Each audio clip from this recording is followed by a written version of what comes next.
Here we are on Conversations from Drumroll this week with the amazing Carla Coots. Welcome. Oh, thank you.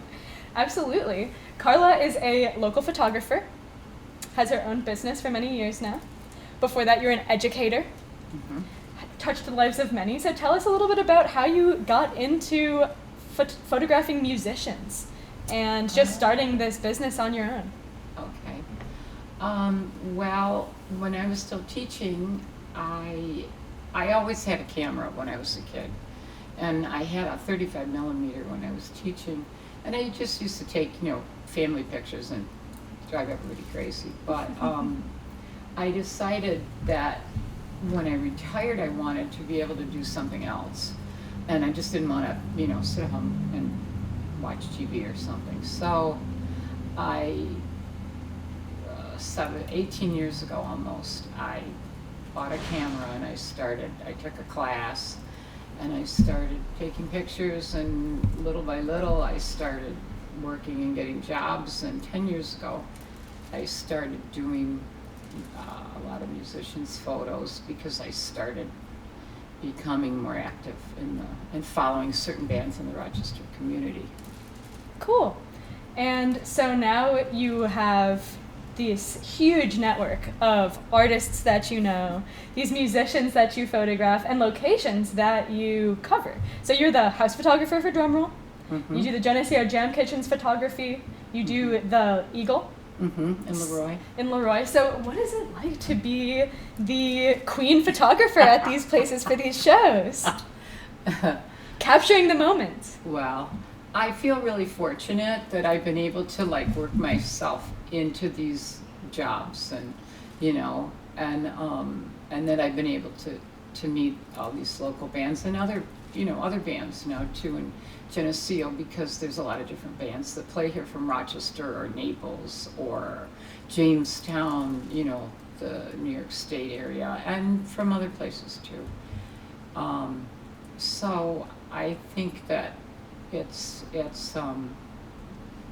was kind of a natural progression. I got to know more people, and I got to know more bands, and I got to know the venues, and it worked out, and I feel fortunate because it's given me it helped me grow my business, and it's given me a lot of new friends, and I feel like I'm part of the family here in Geneseo and at the Eagle and Leroy. So did I answer your question? Yeah, absolutely.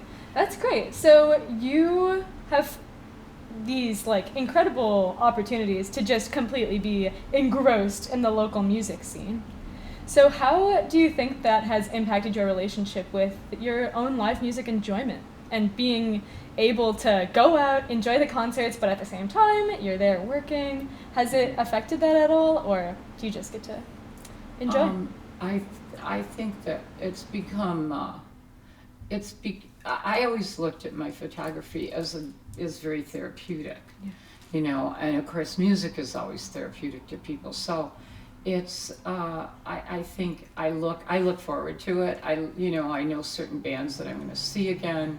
There's certain bands that I've known for a long time that I followed. So I think that it's just been a win-win, and it's helped. It's a wonderful activity to go listen to music no matter what. And so, but because I usually take photographs of them, I'll take photographs and I'll sit down and I'll listen some more, and so I think it's a win-win for me, and it's positive. It's a positive area in my life. That's great. You do get to know these bands, and you get to capture these really cool moments with them performing and with the energy, and you can just feel what it's like to be in the room. You're really able to capture the moment. So how did you hone that and really get to the point where when people see your pictures, they feel like they're there? I think that was funny because I think what has informed my photography was working with people on the autistic spectrum, because as a teacher I had to watch them all the time. I had to watch them carefully because I had a room full of students, and some would be upset about things. I had to make sure they were following their schedules. I had to be able to know if something was going to happen too, because sometimes, someone would get upset or something might happen or the schedule was off. And so I think it gave me the ability to watch people better, to try to read people better, and I think that's helped my photography in general, and it's helped me with bands because I watch them and I listen to the music and I watch and I wait, because I know, I kind of anticipate what they're going to do, and if it's somebody I know, I can anticipate, like they're going to jump up in the air, or they're going to, Yeah. So, yeah, I think that having to be aware and run a classroom and be aware of all the students and how they were functioning in the classroom was good training. Wow. That's an interesting connection. I wouldn't have thought. That's really interesting, though. So you do. I want to briefly touch on this before we move on to your artistic career. You alluded to your experience as an educator. Oh my gosh, a bug just flew in my face. So would you just tell us a little bit about, for folks who aren't familiar with your background, you mentioned that you'd worked with students with autism. So would you tell us just a little bit about what that was like and where you were teaching? I went to grad school in California, and then I moved back here, and I worked for NARC for quite a while. I worked for a couple of districts, and I worked for BOCES. Okay. And most of that experience was with students with autism, and I kind of fell into that because it was kind of new and it was developing, and it was a good opportunity for me to work with that population. I wanted to work with that population, so that's how I started doing that, and I retired when I had 20 years, and I retired. Wow. What drew you to that group of students? Pardon? What drew you to that group? I went to Fredonia as an undergrad for elementary ed, and it was really hard to get a job. There were 400 or 500 applicants for every job at that point, and it was really hard to get a job in regular ed, in elementary ed. So when I was in California, and was in grad school, I started subbing in one of the districts, and they, of course, had a lot of, they needed subs all the way across the board, but I subbed in special ed in elementary education, and I liked it. I liked the idea that I was teaching the child specifically and not the curriculum, that it was much more individual and much more specialized. So when I moved back here, I went to Geneseo and I had to take 4 more classes to get my special ed certification here, so I did that, and then I just worked in special ed ever since then. Oh. What a cool career path. That must have been very rewarding. It was, yeah, it was. Tiring in others. I don't know with the climate right now and the situation in schools if I would want to go into teaching again, though. I know. To be quite honest. It's interesting to hear you say that there were 300 or 400 applicants, because one of my friends got a job as a teacher recently, and there might have been one other applicant. Yeah. Yeah. Wow. Well, but look at the path of education over the past, 30 years. Yeah.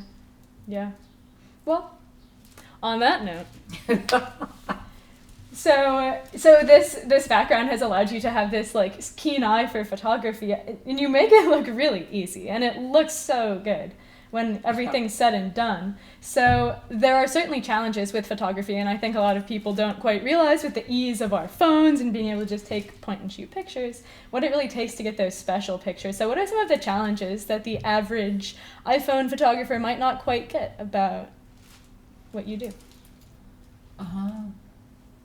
Well, I've got more money invested than an iPhone, for one thing. Typically you can't blow up pictures very large with an iPhone, and so using a decent SLR camera a digital camera gives you a lot more opportunities to take higher quality pictures. Yeah. And I think that, what? Tell me that again. What was it about? What are some of the challenges that you have as a photographer I that think people that just might not quite realize? Editing, because you don't have to edit on an iPhone much, or people do edit on iPhones, but not much. Editing is extremely time consuming, and I get eye strain from editing, and I'll sit down for 2 hours and edit, and then I'll be stiff, for I get up, and be stiff. I think that's a big challenge, is editing, and processing the photographs. I'm much better at picking out what I should just keep and what isn't worth keeping now, and I'm much better at getting the shots I need because I've done it. Yeah. But I think that's the drawback, if there's a drawback, is that it's very time consuming to edit photographs. And then if you do a wedding and you've got 300 group shots, you're looking at everybody's picture, everybody's face, and you're making sure their eyes are closed or they're not looking over here or the other side, and that gets a little crazy. I think that's another thing that people don't understand with big groups, and with like with weddings, you have to check so many people's faces out, and all the the little nuances that you have to address. I'd never considered that before. Yeah. That would be a unique challenge, especially if there are kids involved. I think musicians are hard. Yeah. Get some kids in front of the camera. Yeah. How interesting. So you post a lot of your photos online, and you have a huge reach online between your personal Facebook account and several other groups that you're a part of. So how did you build this large online following for yourself and identify these other groups to share your photos with, to get them out in the community?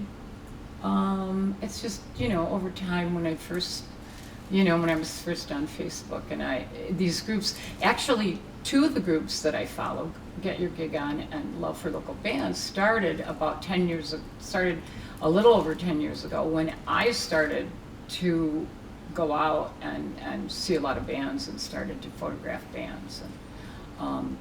And so it's funny because they started about the same time. So I saw them on Facebook, I started following them. And then there's some other groups too, like the 585 is a Rochester group. And there's some Estival Festival group is a festival group that I follow. So it just kind of naturally evolved, and they kind of have naturally evolved too over the last 10 years. So okay, cool. Do you think that the introduction of social media has made it more difficult or easier for you to get seen and heard? Oh, it's made it really easy. It's made it simple. I do a little stuff on Instagram, but Facebook I can advertise, and it's worked out a lot better for me. Cool. Yeah, you seem to have a very active Facebook presence, and it seems to really get a lot of attention, and you have so many cool pictures, and just I love your nature pictures, your bird pictures. You're welcome. I always think that they're kept me sane all winter long. I really enjoyed them. So you do have this like huge variety of kind of subjects that you photograph. You have these beautiful nature pictures, you do weddings, you do bands. What is it, obviously you're the Drumroll house person. Do you have a favorite type of environment to be in and subject to shoot? Or do you just enjoy the moment, whatever it is that you're doing? I think that I like all of it, and all of it for different reasons, for what they give me back, what I get out of it. Obviously, photographing bands and music is a big part of it, but I like nature. When I first started out, I had a photographer tell me, oh, you need to specialize in something so you can get really good. Like, you need to do only baby pictures, or only nature pictures, or only bird pictures, or whatever. And I thought, why would I limit myself? Why would you do that? Why would you do that to yourself? Right. You know, because I thought when I took my class, I did a portfolio for them. And I said, so what do I need to do? They said, just keep taking pictures. So that's all I've done. It's just practice. And my have you. Over and over again. Amazing. Cool. That's really neat. So what have some of the highlights of your abundant insight photo career been?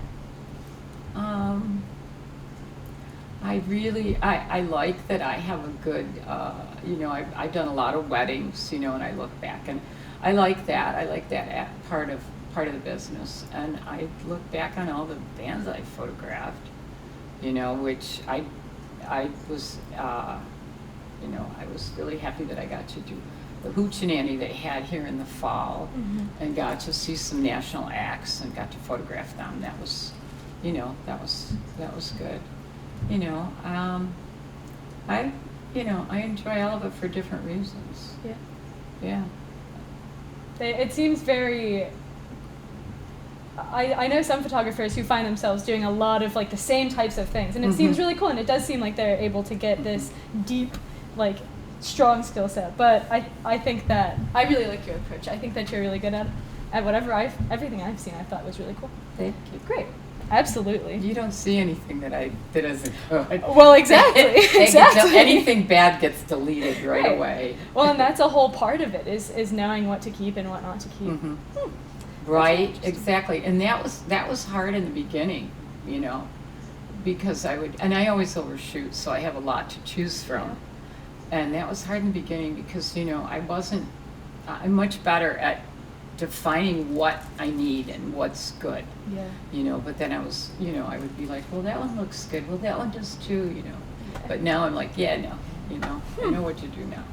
Interesting. What have some of the other skills that you've kind of realized, like that seems like a muscle that you need to strengthen over the course of a career. So what are some of the other things that you have found have been really like important lessons that have helped you as a photographer? I think when I'm doing photos for people, for them to make sure that I'm clear about what they want, what they want from me and what they're expecting, and I try to always go over that with people and say, this is what you're going to get, what do you need from me, and what kind of poses are you looking for, or whatever. To communicate with people is important. And yeah, that just to know what and to know and to make sure your subjects are comfortable with you too. So photographing people is pretty intimidating, doing portraits and stuff.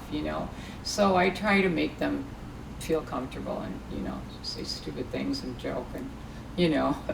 But yeah, communicating and making people feel comfortable when they're being photographed. And I mean, bands, they're performing, so it's a different situation. Yeah. Interesting. So you found yourself in a kind of small community that has many other artists. So how have you found like an ability to be a photographer, do what you love, but not have to deal with competition? Or has there been competition that you've run into in the small like community that we're in? Because that seems like it would be a challenge. I think there's a lot of competition in the whole Rochester music scene as a whole, but it encompasses, the whole Rochester area. I've done work for the Eagle and Leroy for a long time, and I really, there's not a lot of other photographers that come there. And I've had an agreement with them for a long time, and there's a musicians gallery in the back hallway that is circulating that I do photos of musicians that have performed there, but I haven't circulated it lately, but that's another project I got to work on. But I have hustled to get into this and made myself available, and so I don't see a lot of other photographers that come out here either. But Rochester, there are a lot of photographers, and there is competition. Yeah. It is competitive. and whether people think that or not, as a photographer, I've seen it. So yeah. So I think that I'm very comfortable here. There's certain places in Rochester that I go to that, I'm comfortable too. So, but there are a lot more. I hope that I think musicians realize it, but if you go anywhere else, I have a friend in California, and nobody comes to photograph them when they play. No, there's the music scene is very vibrant here, and I think it's great that there are so many photographers that want to be on the music scene and go out and support the bands. So it's a good area for music and band photography too. Yeah. Yeah, absolutely. And since you have had Insight Photo for now a couple decades, going on a couple decades, clearly the photography scene has developed, the technology has rapidly changed. So what has that been like? As a photographer, you were there, but pre-iPhone into it, and now here you are, everyone has a phone in their pocket. What's that been like with a camera? And certainly the equipment needs have changed and all of that. Yeah, well, a lot of people use their phones, and that's fine, yeah. How has it been from a business perspective to kind of adjust despite, because I'm sure the needs that you have also changed in that time, or the way that you've gone about doing business? I've updated my equipment. Yeah. When I've hit the money, I've got better equipment. Yeah. Got more expensive, got heavier, got, more professional equipment. Yeah. I use my phone for videos. Yeah. But I got an old Galaxy, but okay. I don't know. I don't feel like I'm in. I don't know. I think that bands, lots of times they'll take their own stuff and put it up there to promote it, but they call me if they want something they can use for advertising or on a poster, or because because the files are going to be better and you can use them more. Yeah. So I think that people use their phones all the time, and it's good because that's the way you share information and you share people promote stuff. So cool. Yeah, I think it's fine. I do something a little different, that's all. Yeah. Are there any areas in photography that you're interested in getting involved with that you haven't quite yet? Like, have you experimented with film photography or other types of niche photography areas? I don't know. I use a real simple editing program. I feel like I'd like to know how to manipulate stuff more. Yeah. But the thing is, I take so many pictures, I don't know how much I would use it anyway. Right. You know what I mean? Yeah. I feel like I'd like to learn more about video, do some more, to be able to offer maybe a package with a video in it to bands. But I haven't had the time to explore anything really. Yeah. And video is one of those things where, seems super easy, seems as easy as just hitting the on button. No, boy, is it a bear. Just the time it takes for the video to be something that you can watch, just for it to render, takes like an hour sometimes. Yeah. These videos, when I download them to my computer and put them up on YouTube and make it something that's visible, all of those things where I'm not even doing anything, it probably takes 2 hours of just computers trying to deal with the amount of content that there is. Like, not even including me doing any of the work to make it look the way that it looks or sound the way that it sounds. Yeah. I was very surprised to learn that was such a...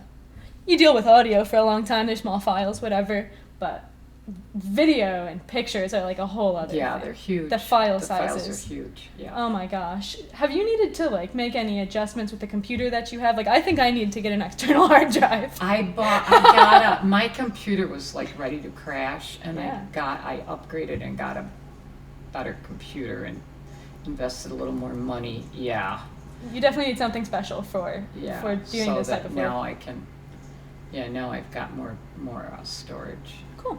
Well, we are starting to get close. We have about 5 more minutes. So, do you have anything that you're interested in touching on or sharing? Inspirational messages, unrelated to photography, promotional plugs, anything like that before we go?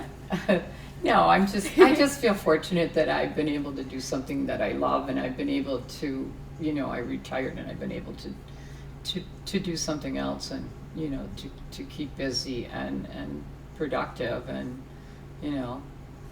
hopefully contribute to my own evolution a little bit.